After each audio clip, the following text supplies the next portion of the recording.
Chag Sameach, everyone. Thank you all for joining. It's good to see everyone to learn some Torah on the holiday of Hanukkah, which is all about learning Torah and getting together and trying to get to a higher level of spirituality and a higher awareness of God in the world. And so I'd like to do that with you today. Welcome back to Maimonides. This is going to be the second of two shiurim where we're talking about the Rambam and Hanukkah. And last time we spoke about the Rambam's presentation of Hanukkah, and I would like to sort of summarize it briefly. What we saw was the Rambam really presents the miracle of Hanukkah on the holiday of Hanukkah in two stages, and he really presents a much broader story than the Gemara itself. And the Rambam first focuses on the general Greek oppression, not specifically the miracle of the oil. He focuses on the fact that the Greeks oppressed the Jews, didn't enable them to keep Torah and mitzvos, desecrated the temple, made it impure, and really made life for the Jews very miserable. And the Shomayim and the Kohanei Gadol, Matisyahu and his sons came, defeated them, and enabled the Jews to return to keeping Torah and mitzvot, and then regained sovereignty, regained a monarchy for over 200 years. And afterward, the Rambam then mentions, of course, the miracle of the oil, which lasted 8 days. And what I argued last week, pointing to the controversy of the Rambam celebrating the monarchy of the Hashmonaim when they were not fit for monarchy according to Jewish law, when they were priests, and Kohanim aren't supposed to be the monarchs or the people who rule the nation. But what I tried to argue, I want to present is twofold. Number one is noteworthy that the Rambam definitely mentions the nace of the Pashemen, the miracle of the oil, but seems to emphasize it to a lesser degree than we traditionally do. And I think that's actually important for the Rambam's worldview. The Rambam sees the quote-unquote natural miracle, the natural triumph, quote-unquote natural triumph of the Maccabim and the victory over the Greeks and the rededication of the temple and returning to keep Torah and mitzvot. He sees that as more important than the miracle of the oil lasting 8 days. That's also important. It might be why we light Hanukkah candles, but what's more important is the fact that we were able to continue to live the way that we are supposed to live, to continue to keep Torah mitzvah, to live a sanctified life. That's the most important part about Hanukkah. And yes, there was a miracle which enabled the oil to last 8 days. This is consistent with the Rambam's thought in general, because the Rambam generally is not one to emphasize the miraculous. The Rambam is generally one to downplay miracles. In fact, as maybe we'll see over the course of our studies this year, please God, the Rambam often looks to interpret verses in the Torah which may seem miraculous, and he tries to offer the most naturalistic explanation possible. For the Rambam, God breaking the laws of nature, which he obviously can do, is not seen as an ideal. So the Rambam does not emphasize the supernatural aspect of the miracle of Hanukkah, but rather emphasizes the nitzachon of the Bnei Israel over the Yevonim and enabling them to continue to live the life that they wanted to live. We pointed to the fact, this is consistent with the Rambam's view of not just the story of Hanukkah, but Mashiach itself, the ultimate Jewish salvation, the ultimate Jewish triumph.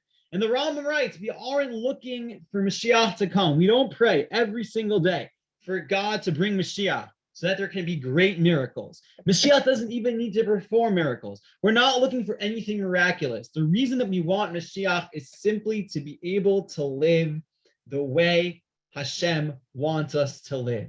We want Mashiach to come so that we may be able to go back to keeping the Torah, doing mitzvot, learning, and all the things we like to do without oppression. That is the goal of Mashiach. In a sense, the miracle of Hanukkah is a glimpse of what will be in the end of days. It's a glimpse of the Messianic era. Of course, it didn't go right. And as Ralph said last time, absolute power often corrupts absolutely. And the Hashmonaim took too much power, and their descendants were not the kings that we hope Mashiach will one day be. But that was what Hanukkah was, a glimpse of what could happen in the future.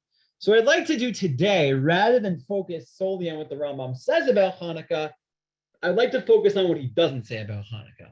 And that is, the Rambam does not talk about two things. He doesn't talk about the assimilation of Hanukkah.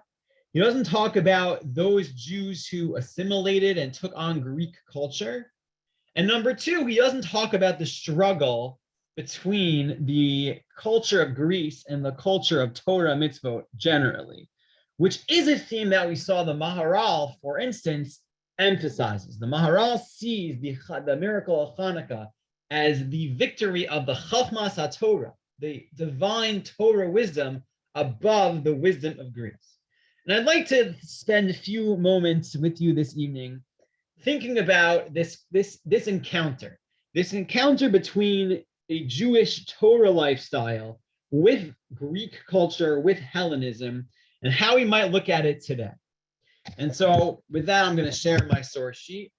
We're going to look at a few. What we're going to do is I want to begin with Chazal's perspective, and this is obviously a huge topic. We could spend many, many months talking about the encounter of Judaism with general culture and secular wisdom. And obviously, we're not going to do that, but I'd like to focus on, I think, the most important Gemara in the Talmud, which relates to quote unquote Chochmat Yavan, the wisdom of Greece, and to look at how the sages viewed it and their perspective on it, then to look at the Rambam's perspective, at least on one aspect of Greek wisdom, and then I'd like to share with you an essay from Shimshon Raphael Hirsch. Shimshon Raphael Hirsch, of course, a very important thinker for our time who lived in the 19th century in Germany. And he has a very important, I think, subtle perspective on the Jewish encounter with Greek culture and secular wisdom generally.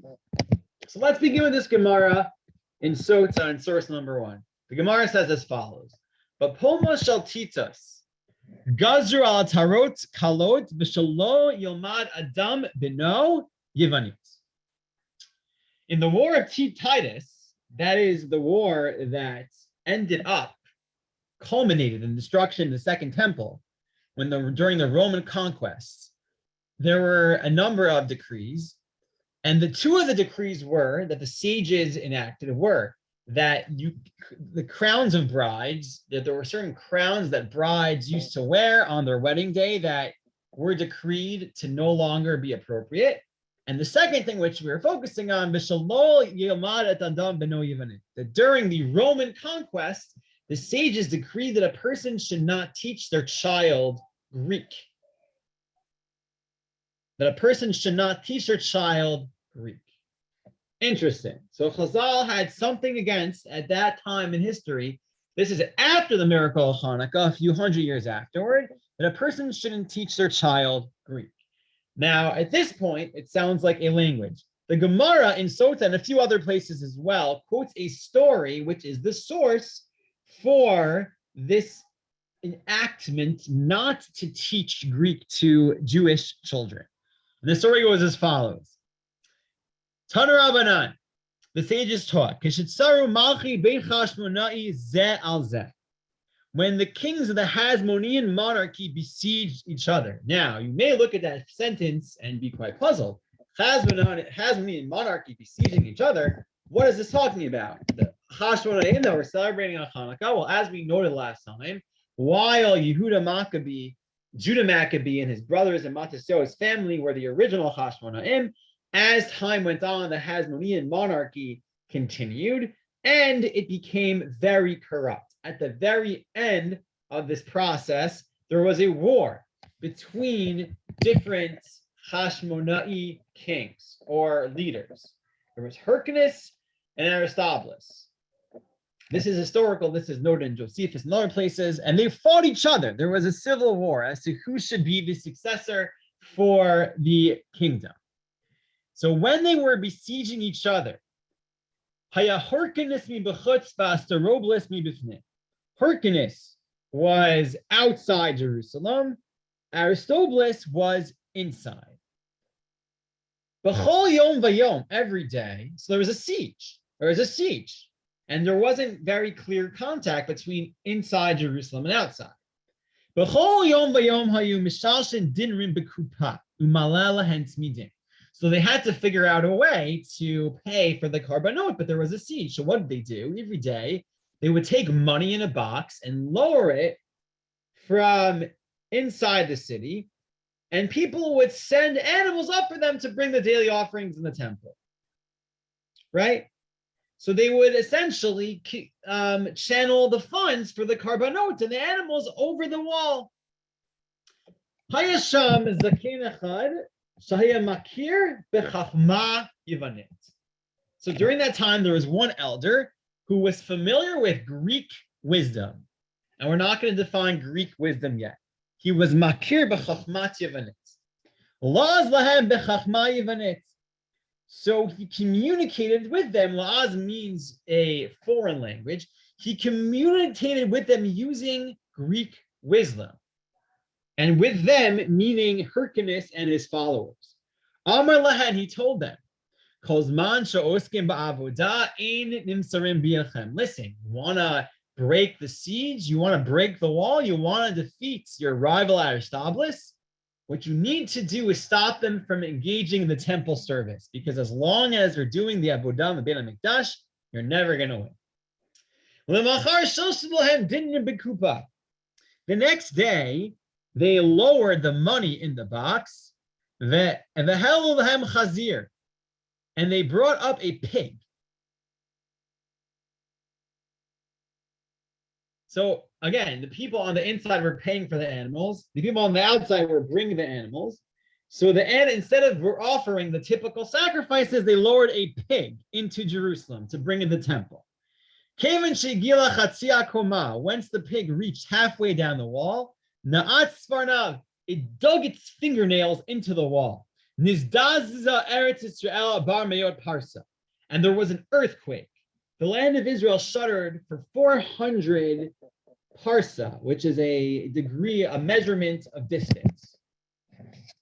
It was pandemonium when they lowered the pig over the wall. Amru, at that time they said, Aror Adam sheyagadel chazirim.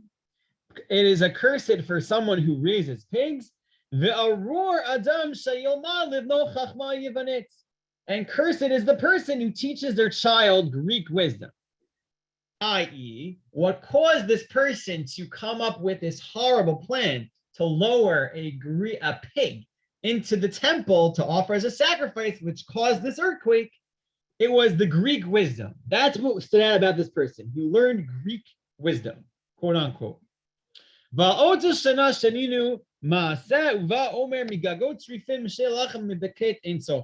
That year, there was such a famine. While they usually brought sacrifices, the Omer, and they brought the Shtei Halechem. These are two sacrifices brought on Pesach and Shavuot. They usually brought them from the grain near the temple. That year, there was no produce. There was a famine. And that year, because of this earthquake caused by the person who learned Yevanit, Chachma Yevanit, Greek wisdom, they couldn't bring the sacrifices from nearby. Okay. So based on this story, says the Gemara, that's why the sages said, no more Greek wisdom. Greek wisdom is off limits. Okay. The Gemara now challenges this assertion. Is it so? Is it so bad? Is Greek so bad? V'ha'amar Rabbi be'eretz Yisrael. Lashor sorsi. Lama. Rabbi Yehuda Anasi said, in Israel, why should people speak Sorsi, the tongue of Syriac? They should either speak Hebrew or Greek. So Rabbi said that it's okay to speak Greek. It's okay to speak Greek in Israel. So is it so bad? Skip a little bit. The Gemara says, no. There's a difference between speaking Greek and Chochma Yevanit. It's okay to talk in the Greek language, but the Greek wisdom, that's the problem. That's what the rabbi said you can't study. Continues the Gemara. Is Greek wisdom a problem?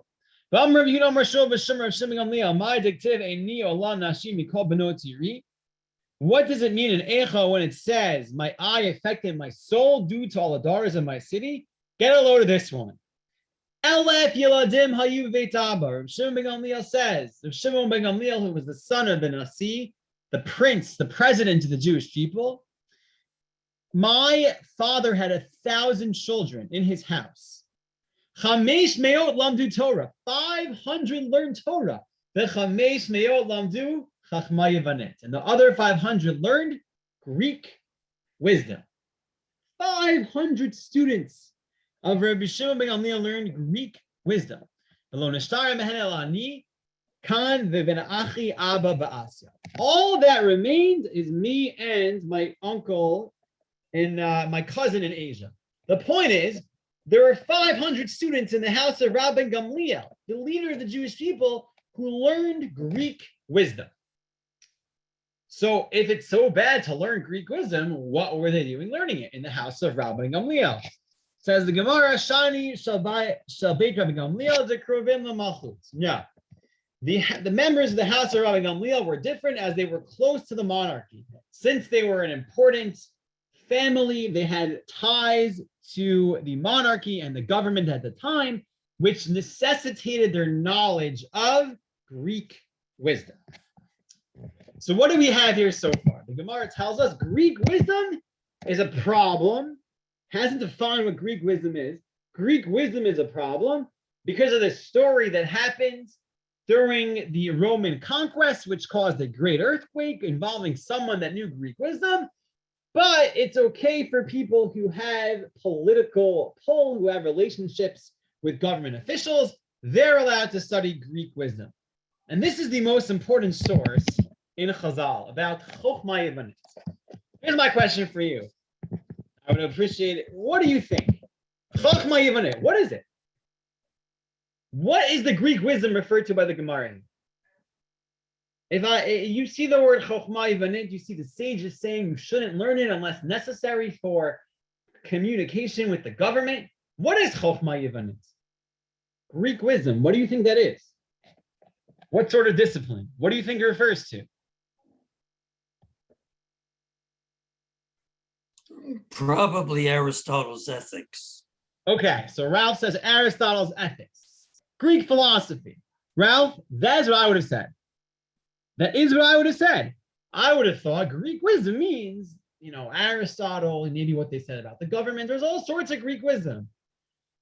So I thought it might have been the stories of the gods that they had multiple gods. Okay, that's good. Maybe stories about Zeus and or whatever the Greek. Oedipus, right? Oedipus, right. Okay, and they knew about that stuff. That's another place they knew about Homer. So that might be Greek wisdom. You would have thought. Believe it or not, almost no one says that. Rabbi, I would suggest that it has very little to do with wisdom at all. Okay, what do you think it has to do with? And what it has to do with is how that knowledge is used and what the intent, intent is. Because whatever was communicated that initiated raising the pig to be sacrificed could have been communicated in any other tongue as well.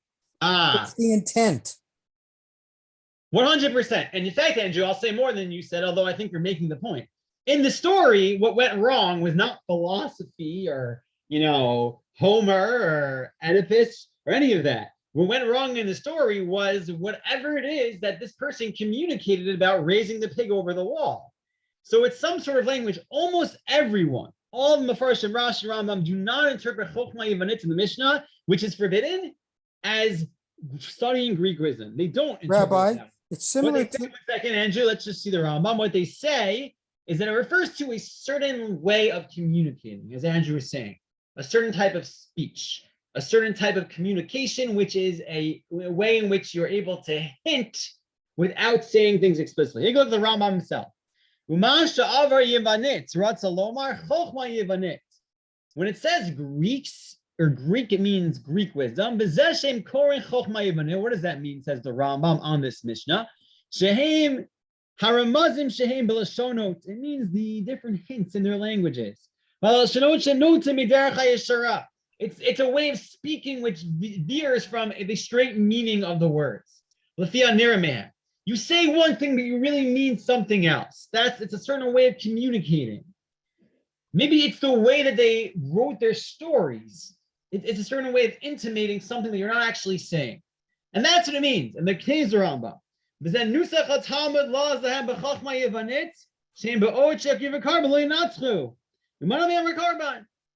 this is what the Talmud means when it says laws lahem b'chachma yivanitz. He communicated with them in Greek wisdom that they should no longer bring the carbon, because while they did, they would never be victorious, and that's what stopped them from bringing the sacrifices. And the Rambam concludes, Inyan in safek shenevad. Don't you worry. There is no doubt that this notion of Greek wisdom no longer exists. We don't have it at all. It doesn't exist in our society. There is no more Greek wisdom of this variety that exists in today's day and age, and therefore this prohibition is no longer relevant at all, says the Rambam. So it's not referring to philosophy or the classics or the stories of the Greeks. None of that, says the Rambam. He is very clear to tell you that this prohibition is no longer applicable whatsoever. Now, I think Andrew makes a good point, which is that from the context of the story, it does not appear to be, any specific type of wisdom which we might associate with the Greeks. It's a way of communicating. And Andrew makes another good point that the problem was the utilization of that language. However, I do think it's interesting that the Rambam makes an emphasis here on saying, don't worry, there is no such prohibition against studying Greek wisdom nowadays in the Rambam's time in the 12th century or whatever it was. Why do you think the Rambam made it very clear that this prohibition stated in the Mishnah against studying Greek wisdom is no longer applicable? Rabbi? Yes, Andrew. In deference to the sage that prohibited Greek wisdom, he may have been referring to, if you could put it in quotation mark, the Greek wisdom of someone like Antiochus, and how that was implemented onto a society, as opposed to Aristotle and the philosophers. And so even the person that suggested a prohibition on Greek wisdom, it may have been that prohibition may have been taken out of context. Well, whether it's taken out of context or not, what we're suggesting now is has nothing, even originally, had nothing to do with Aristotle and such. I don't even know if they were, studying that at the time of the destruction of the Second Temple. So, but your point is well taken. It certainly might not mean that. Of course, the Rambam can never say it means that, because the Rambam obviously had great admiration for Aristotle. And here, once again, although we discussed this at great length already, I bring you a quote from the Rambam himself, as translated by Professor Moshe Halbertal in his book Maimonides. Again, great read. Pick it up. Highly recommended. And he's translating here a letter from the Rambam. It writes as follows: the works of Aristotle are the basis for all these philosophical books. And as indicated before, they can be understood only with the help of the commentaries of Alexander, Themesius, and Averroes. For Aristotle reached the highest level of knowledge to which man can ascend, with the exception of one who experiences the emanation of the divine spirits, who can attain the degree of prophecy above which there is no higher stage. That is pretty high praise for Aristotle. The greatest degree of knowledge to which a man can ascend, with the exception of one who experiences Ruach HaKodesh, the emanation of the divine spirit. Aristotle didn't get that far. He wasn't a prophet. He didn't have Ruach HaKodesh, but he reached the greatest level of wisdom that a person can reach. Could you give an example of such a pinnacle of wisdom? You're welcome to study more. I'm not going to give one right now, but Aristotle mastered almost everything. He was what's the word? What do they call it? Somebody help me out here. What's the word? Somebody who polymath. That's the word? Yes, everyone knows this. So that's the word. Thank you. Aristotle was a polymath. So again, I'm not going to focus on Aristotelian wisdom tonight. That is not my purpose. in terms of actually studying it. Rabbi? But the Rambam is a great admirer of Aristotle. Okay, I'm going to take one quick comment here, Andrew, and then I want to move on. Yeah, You know, it's interesting because when you talk about Rambam, he was raised in an environment where Aristotle had prominence. yes. But if he would have been in a different place, like in the Orient, he would be quoting Confucius. Maybe. I don't I know. mean, it's It's possible. You're it's saying the he's just a environment. subject. Again, I'm just going to say the Rambam felt that you should seek truth from wherever it may come. There That are was the truth. But it's a good point. So there- obviously, the Rambam was a very big Ralph wants to say proponent something. of Aristotle. Okay, yeah, Ralph, you want to say something? there are two aspects to Greek philosophy. One of them is content, and the other is methodology. The argument, they developed a whole technique of methodology and argument. Logic. And I'm not sure which one is being referred to here, especially if we're talking about the pig. But In the Gemara, Ralph, as I've said, in the Gemara, I think neither are being referred to. None of those. Maybe the methodology, maybe. It's unclear. It's a certain way of communicating, it sounds like. Maybe it doesn't sound like it's any particular way of thinking or analyzing. The way that the Rambam understands it, it's no longer present in his day. It's a way of communicating. Rabbi, And Rambam obviously knew about those things. He's not going to be one to say that it's forbidden. So what I wanted to show here is that on the Rabbi, one hand, just a question. yeah, quick question. Go for it, Charlie. The quick question is, why emphasis on Greek wisdom? What happened to Torah wisdom? Okay. What has happened to Torah wisdom? I don't understand. Can you explain? I mean, what do you mean? What has happened to it? Well, why don't they discuss Torah? Who's they? These people. Which people? The Rambam. The Rambam everybody. discussed plenty of Torah. What happened? Okay, so let's move a little bit. I think what you're asking is, what place does Greek wisdom have if you know we have our own wisdom to study? Okay, fair question. So I'd like to sort of address that question a lot more broadly. So we now saw so far a comment from the sages in which I'm not going to say they totally disparage the Greek wisdom they're referring to, but they're certainly not particularly complimentary toward Greek culture. There is another Gemara, though, which is fascinating, that gives you a different impression. So we're going to go back to this pasuk a little bit later. It's going to be very important for Rav Hirsch. But the pasuk, I'm not taking more questions until a lot later. Now, the Torah in the source number 4 writes as follows: Yaf Elokim liyefes v'yishkom ba'ol le'shem v'hi kinan eved lama. This is the story of Shem, Cham, and Yefet, the sons of Noach, after they leave the Mabul. And it's an important story to remember for our purposes. So what I'd like to do is briefly summarize it. If you remember from Parshat Noach, after there's a Mabul, Shem, Cham, and Yefes are the children of Noach. And one of the things that happens is that Noach gets drunk and it doesn't go so well for him. And he sort of, as at least the Torah describes it, explicitly lying there naked in his tent. Cham is one of his sons, goes and sees Yaakov's nakedness.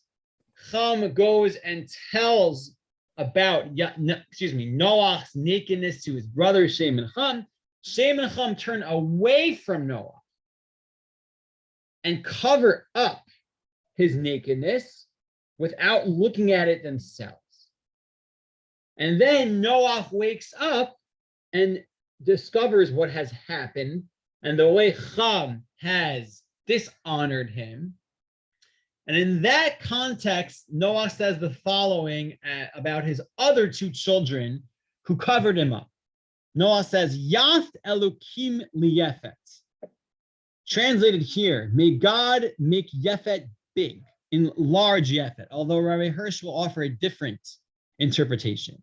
V'yishkon b'ahale Shem. He should dwell in the tents of Shem. V'hi Kanaan eved lam. And then Kanaan will be a slave to them. Kanaan, son of Cham. Okay, So there's this notion of Yat Elokim Yefes B'Yishkon Bo'Hole Shem, that God will expand Yefes. But if you look at the word Yefes, there's another word that sounds like. If you look at the word Yefes, Yud Pei Taf, is there any other word you see in there that sounds like Yafes? You might point out that sounds like the word Yafeh, which means beautiful. And it is based on this pasuk that the Gemara Megillah writes as follows. Rabbi Shimon ben Gamliel Omer, Af b'sfarim lo etir she'tevu ala Yevanit. Rabbi Shimon ben Gamliel says that Sifrei Torah can only be written in one language other than Hebrew. Of course, all our Sifrei Torah are written in Ashurit, right? Are written in our Hebrew. However, Rabbi Shimon ben Gamliel allowed a Sefer Torah to be written in one other language, and that is Greek. A Sefer Torah can be written in Greek, and that is the only other language a Sefer Torah can be written in.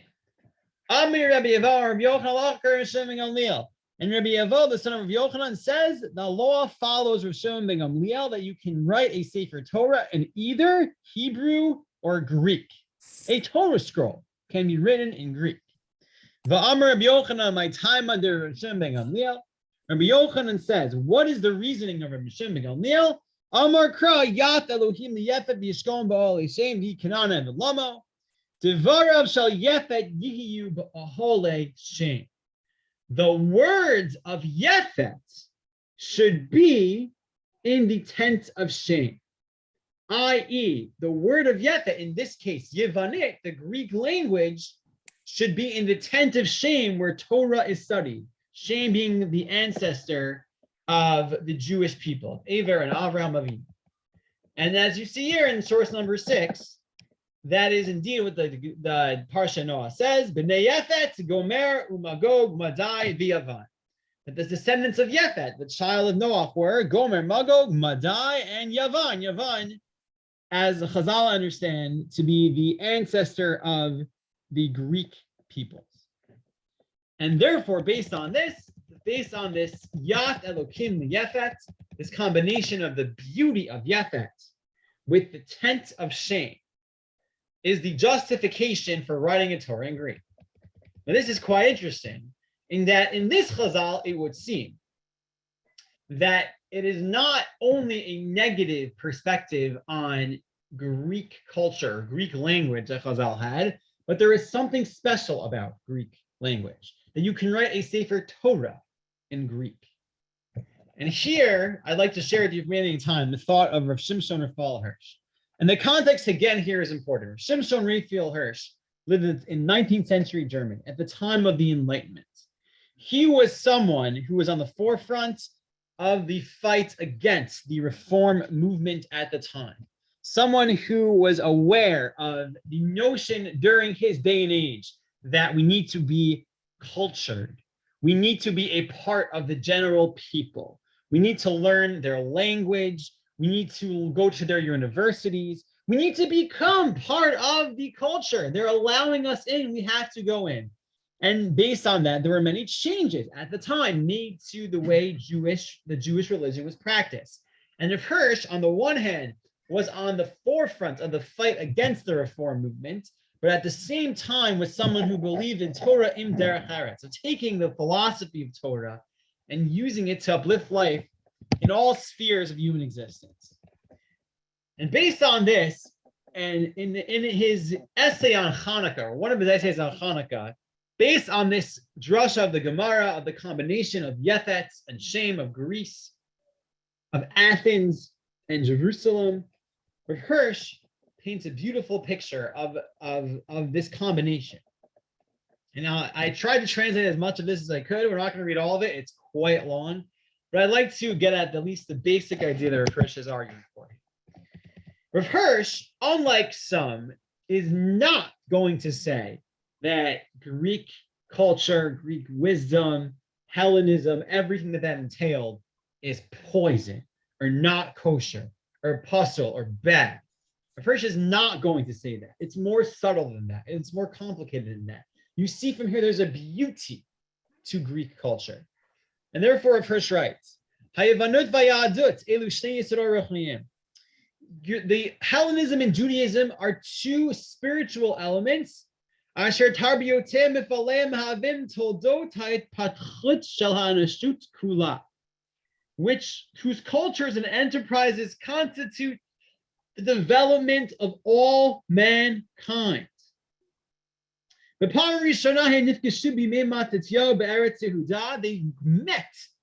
each other for the first time in the time of Matisyahu in the land of Judea.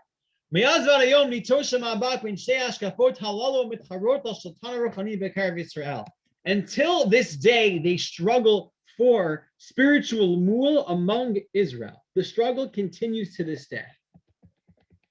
And here he quotes the nevuah from Noah. And let's think about the story for a second, okay? You had Chum. Chum exposed Noah's nakedness. Shem and Yefet work together to cover Noah's nakedness so that he shouldn't be ashamed, so that he shouldn't be exposed.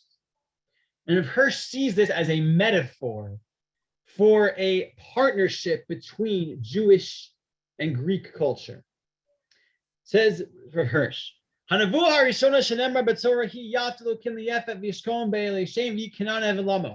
first prophecy in the Torah, the first nevuah is Noah's prophecy.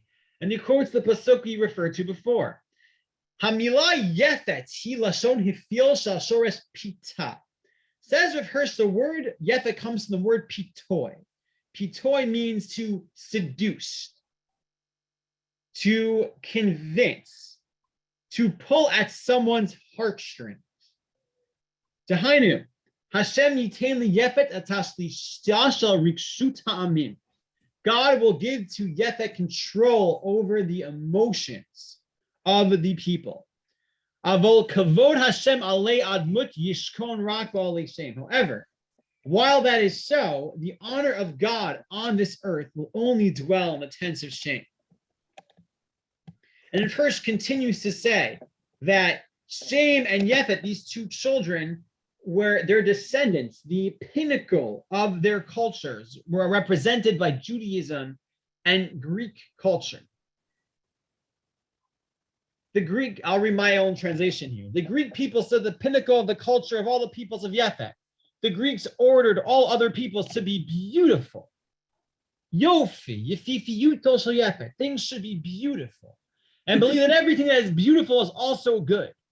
Whereas the pinnacle of the culture, the sons of Shem stood Aver, meaning Aver, milashon Ivri. It is the Hebrew people who pitched their tents to the will of God in order to sanctify his name in them. They build the temple of justice and love. The mission of both cultures is to cover the shame of human beings, i.e., uncultured, uncivilized. A human is shameful, is naked. The purpose of both cultures is to overcome that, to uplift the humanity, the human individual. Both are meant to elevate man to the level of humanity and to divinity, and to subdue by proper education, cham. And cham, of course, in Hebrew means hot, heat, the warm and coarse blood that is eager for beastly depravity. Cham represents the almost savage human, the beastly human who's uncovering the nakedness.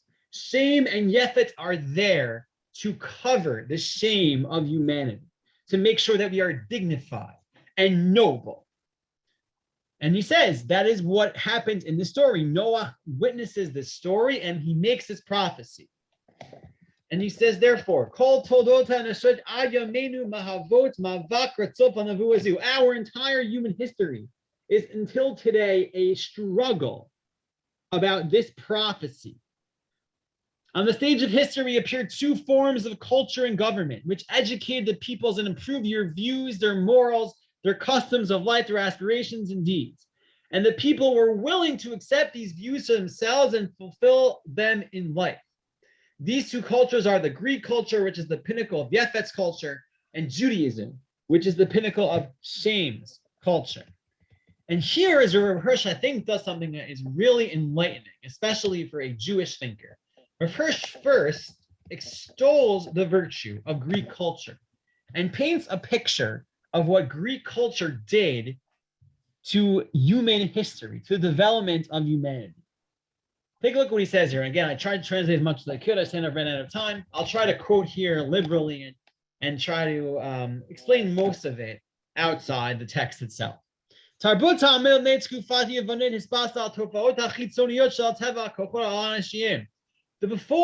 the Greek culture, humanity was based on external phenomena of nature and superhuman forces. The horrors of nature were expressed by people in their statutes, right? You think about paganism. Paganism is this notion that we are controlled by natural forces. There's the force of the wind and thunder and lightning and the sun, and there's all these different forces and gods. And people had made these statues as monuments to these natural forces. But the point is, in comparison to the forces of nature, the human was without any honor and dignity, without any sort of self-worth. Only the great of mankind, the priests, the monarchs, they had dignity, but no one else did. We were sort of prey to the forces of nature. And that, says Rav Hirsch, is where the Greek culture comes in. Greek culture put a human perspective inward, as opposed to looking at the world and seeing how small we are, how helpless we are. The Greeks said humans are amazing. Look inside. You have incredible potential. It awakened the feeling of self-honor. It showed the beauty and perfection, divine perfection, that a person can complete himself with. It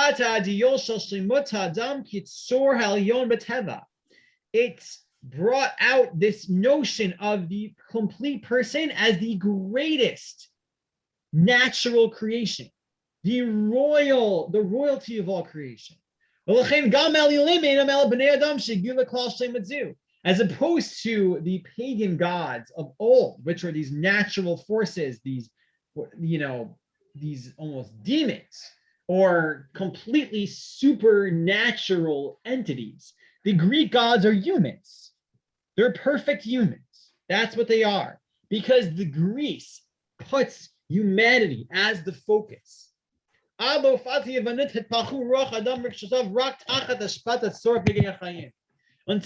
the emergence of Greek culture, the development of a person only came about through the necessity of getting by. No potential was given for humans to develop their own dignity. Only fear was what required him to overcome his urges. But by nature, man was left to be haughty and cruel and dark and subservient. You are a slave to your impulses and to the forces of nature.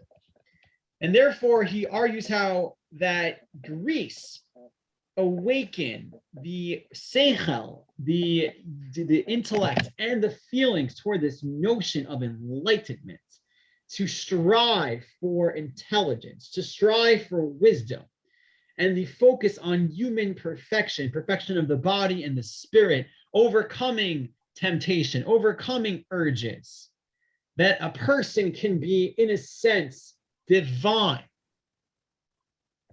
Ruach Yavan mishachreret et ha'adam min ha'kvalim shebehem ha'kavol. The spirit of Greece freed humanity from the chains in which they were imprisoned. Me'atzila alav tarbut madenat ha'rucho malet atchov chelachayim. Beautiful. It gave him, the culture made him feel like nobility. It made his spirits filled with the splendor of life. And he says here, you know what? It's interesting. It's worth thinking about. Beauty isn't for nothing. It's not for nothing that God created us to appreciate beauty. It's not for nothing that we walk out and see a good sunset and we are inspired by that. It's not for nothing that we can appreciate the harmony of a beautiful orchestra. The reason that God makes us do that is because he says, in this way, humans are not simply pragmatic. We rise above pragmatism. There's more to life than just getting by. There's a beauty to life.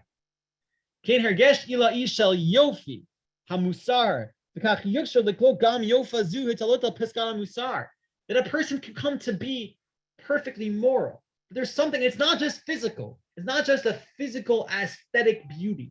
There's a beauty to a moral person. There's a beauty to a dignified person.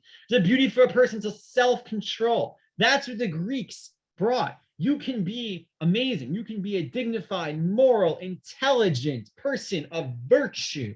And that's what you should strive to be.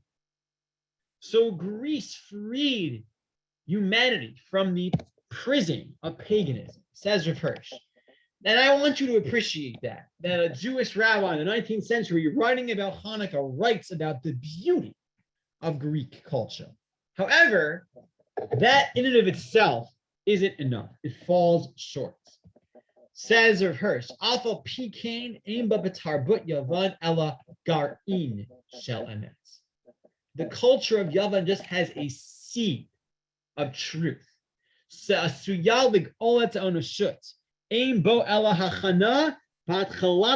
is just the beginning for human salvation. So that they may ultimately dwell in the tents of shame. The Greek culture cannot last unless it combines with the spirit of shame. As long as it sees itself as the pinnacle of human achievement. Even the Greek culture has to fall, to go all the way down. And you are here, Rav Hirsch makes a number of different criticisms of Greek culture. And the main point is that as much as we can look within ourselves and try to strive to be moral and to be wise and to be cultured, but the biggest questions, claims Rav Hirsch, can't be answered through the culture of Greece. The biggest questions of what it means to live a meaningful life, what we're actually here for, how to solve the riddle of creation. What is all this here for? How is all this connected? There are so many different people in the world. How are we all connected? What are we all here to do? And Rav Hirsch makes a few very pointed criticisms of Greek culture. Number one, it's also elitist in a sense. Who is the one who is truly human in Greek culture? The philosopher is human. The greatest sages are human. They have fully unlocked human potential. But people who haven't done that, what about the person who isn't the great philosopher, the great sage, or the people at the top of the government? What about them? And if Hirsch harshly criticizes Greece for as cultured as they claim to be, there were still thousands and thousands of slaves in Greek culture. There were still people at the dregs of society who were totally not advanced and dignified, who had no dignity. Greek culture is still elitist. It doesn't focus on the people as a whole. It doesn't create a society which is dignified. And secondly, it doesn't get into the very crude parts of human life. Human life is all encompassing with all sorts of things that we do. We don't just sit here and think about God. Ultimately, as much as the Rambam wants us to, we go to work and we cultivate the field and we do laundry and we do all of these different things. How does Greek culture speak to those parts of our existence? And says Rav Hirsch, it is only at the time when the philosopher is contemplating. There are a few moments of inspiration. But ultimately, when they're past those moments of contemplation, does the Greek philosophy and the wisdom impact the type of person who studies it? Does it necessarily make a person moral and dignified and cultured and spiritual and sanctified? Rav Hirsch argues that no. And the point is that the wisdom, the beauty of Greece needs to be a channel for something greater, for the true meaning of life, a true dignified life. Greece doesn't speak to a Tselem Elokim, as opposed to the Greek culture, which focuses on almost a divine human. In Judaism, Tselem Elokim means God created you in his image. You are meant to emulate him, not yourself. That God tells you that there's a way to live. And he writes as follows. Least of all, the beauty of this culture cannot serve as a foundation for life in its specifics, in the nitty-gritty. For family life or communal life. So that our entire life should be illuminated with the light of truth. Should be uplifted by purity. Should be directed by righteousness. And completed through love.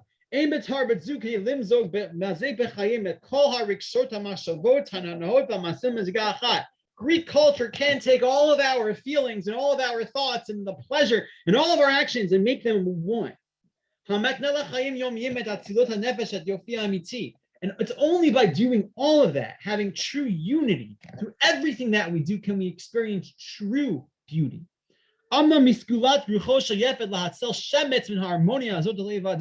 It can give you a trace of this harmony on a person's heart.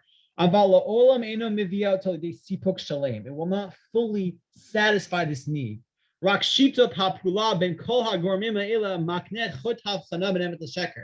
Only a partnership of all of human activity can bring out the distinction between truth and falsehood, purity and impurity, righteousness and power, love of the other to complete individualism and selfishness. You can only find that through something else that's greater. It says, that can only be brought out through the God of shame. The spirit of shame that dwells among Klal Yisrael. He has begun on the earth. However, the nations of the world, and here Hirsch is saying that Jewish culture has impacted the world at large. They just got a sprinkling of Jewish culture. And even that is incomplete. It's been altered. And he writes as follows here. And here Hirsch is sort of taking a shot at, biblical, those who take a bit of biblical morality here and there. They take one pasuk here and they think that's inspiring. Tzedek tirdo, pursue justice, and that's inspiring. They take one pasuk and they take, a few psukim here and there and they say, this is biblical morality. And that's not going to cut it, he says. That's not enough. A sprinkling of Torah isn't going to create this. The Torah of Israel is there to enlighten the mind and to bring up the thoughts of the heart.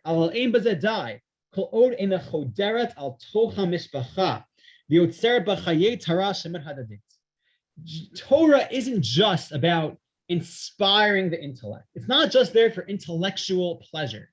It's there to create a pure family life and a completeness.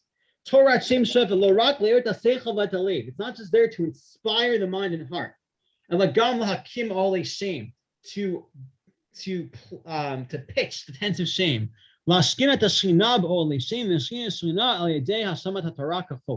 In order for the divine presence to dwell in the tent of shame, Torah is not just some sort of intellectual enterprise, or even something that's beautiful and makes us feel good, that makes us feel inspired.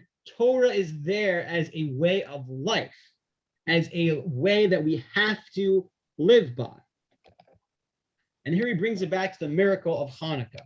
And he says, at the time when there was this encounter, it wasn't just the military victory that the Yevanim originally enjoyed that brought down the Jewish people. What was much harder was the persecution against the way of Torah and mitzvot. And he writes that this actually had an impact. Rabim hayu az b'nei Yisrael asher ra'u b'tarbut Yavan. Lo et chalutza kachokah mishtarat ha'mashachrela mikevlehan. There are those Jews who saw in Greece not imprisonment, but freedom. We're finally free. That's what they saw in Greece. Gam ha'ma'avak ha'michlel b'yameinu adei ruach Yavan ha'mitzarer neged ha'tatzuim ha'shpala v'ha'shibud. Now, in his day, in the time of the Enlightenment, the fight that we have in our days of the spirit of Yavan that's against the notion of people being subservient and lower. They're saying this is the truth. The truth is we want freedom. The fight is all for freedom. This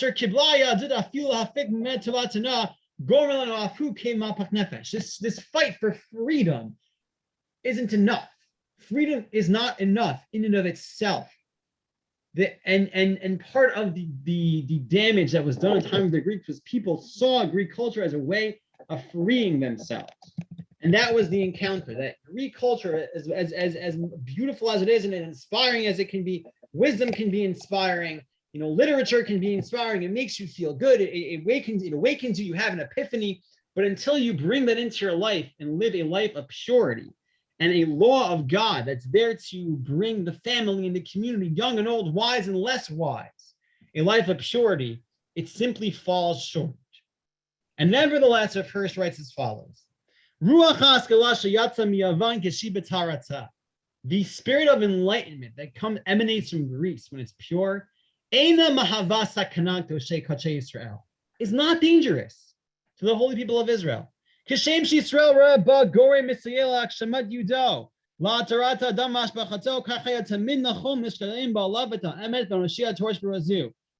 as Israel can see in it a cause for helping them fulfill their mission and helping enlighten a person and improve a person, it can always be that way. We can bring the beauty of Greece into the tent of shame. And even though it's true at the time of Matatio, people stumble based on this culture, nevertheless,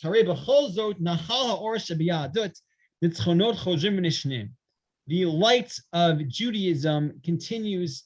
It can sort of be reborn and recreate itself. And can bring a new dedication of the holy people of Israel of eternity. That the ultimate vision is to be able to channel the wisdom and the beauty of Greece toward a life of purity in the tent of shame. And that the beauty of Greece is not meant to be rejected, but rather channeled for a higher purpose of not simply stopping at being enlightened or being inspired or at being brought into the state of contemplation, but into translating that into a practical life, which is pure for the entire community. So I find that perspective to be very inspiring, that the wisdom of Greece is not something that we need to reject, says Rav Hirsch, but it's something we need to channel toward a greater purpose. It is not enough in and of itself. And that was the mistake that people made at the time of Yavan. But what we need to do, and what the ultimate vision of Yefet and Shem is to take all the wisdom and the beauty that is in this world and channel it towards the service of God. And that is the ultimate vision of the miracle of Hanukkah. So thank you very much for listening. Hope you find this inspiring.